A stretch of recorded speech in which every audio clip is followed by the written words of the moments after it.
Handa na si Senador Dante Marcoleta na sumuko sa otoridad kung siya ay aarestuhin sa bisa ng arrest warrant sa inimbento manong kaso laban sa kanya. Naniniwala ang mambabatas na ginagawa ang panggigipit sa kanya dahil sa patuloy na paghahanap niya ng katotohanan sa flood control scandal. Mar Gabriel sa balita. Aarestuhin po nila ako.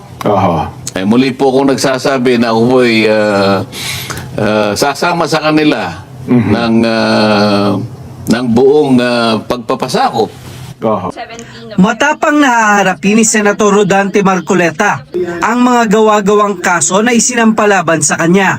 Sa harap yan ang bantang pag-aresto sa senador, kasunod ng impormasyon na naglabas na ng warrant of arrest ang korte. Sa programang Saganang Mamamayan, sinabi ni Senator Marcoleta na malinaw na bahagi lang ito ng panggigipit sa kanya. Totoo po lahat na maaari pong ako'y arestuhin sa araw na ito o kung hindi man ngayon sa mga susunod na araw sa kadahilanan po na kailangan po nila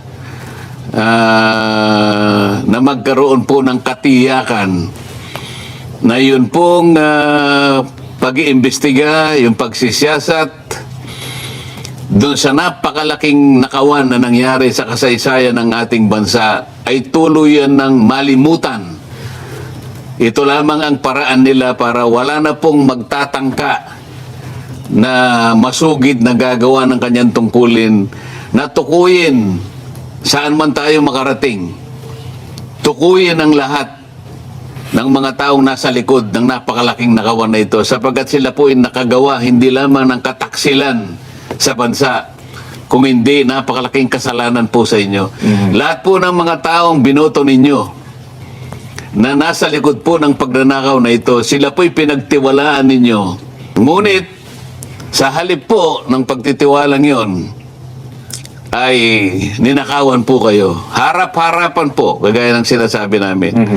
Yan po ang kanilang gustong iwasan ngayon. Yung makilala sila ng lubusan at tuluyan. Kaya lahat po ay gagawin nila. Huwag po kayong mawawala ng loob.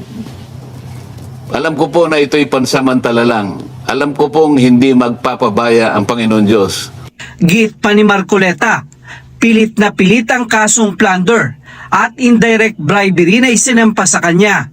Po yung mga kasama ko sa Senado na dati namin kasama sa grupo namin, meron silang plunder na nauna na. Opo. Pero dahil sa pagsanib sa kanila, nawala na po siguro. Baka sila po ay hindi na asuntuhin. Mauuna pa po akong arestuhin.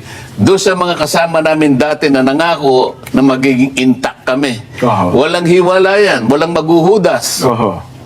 Sabi ni Pero Boy, napansin na ninyo kung sino po yung naghudas. Wala naman daw siyang ninakaw na pera ng taong bayan, hindi gaya ng mga dawit sa flood control scandal.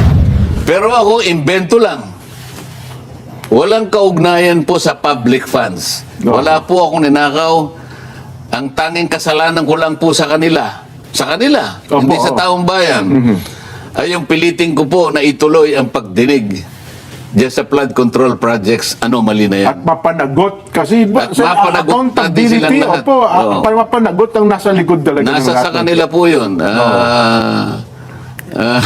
Nasa kanila na po yun. Kung talagang arestuhin po nila ako, ay muli po akong nagsasabi na ako po'y sasama sa kanila. Liwanag sa akin yan na alam ng taong bayan na wala po akong kasalanan kung hindi yung maglingkod sa inyo ng buong katapatan. Ano man po yung gagawin nila. Ako po ay naniniwala na meron po tayong isang Diyos na mapagmahal. Maaari din daw na may kinalaman sa nalalapit na impeachment trial ni Vice President Sara Duterte ang planong pag-aresto at pagkulong kay Marcoleta. Wala naman daw siyang pinapanigan at magiging patas sa paghatol base sa mga ebidensya at sa itinatakda ng batas.